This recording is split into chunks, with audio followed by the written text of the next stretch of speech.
အားလုံးပဲမင်္ဂလာပါဒီနေ့ကျွန်တော် 1vs40 နဲ့တက်ပြပါခင်ဗျအိမ်ထဲမှာတကောင်ရှိတယ်နော်တနက်နဲ့ဖြစ်ပြီးမှ grenade ထုတ်ပြီးမှ update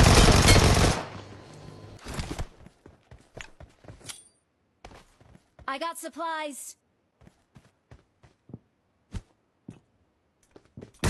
grenade နဲ့ထုတ်တာတော့မသိဘူး headshot နဲ့ပဲတက်လိုက်တယ်အေးရောဒါပေမဲ့ဟိုဗါလဲတောင်အောက်မှာတော့ရှိတယ်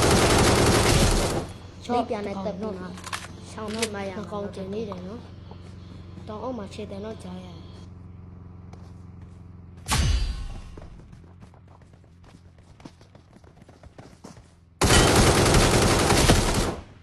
ကြောက်နောက်ကောင်တော့ပြီး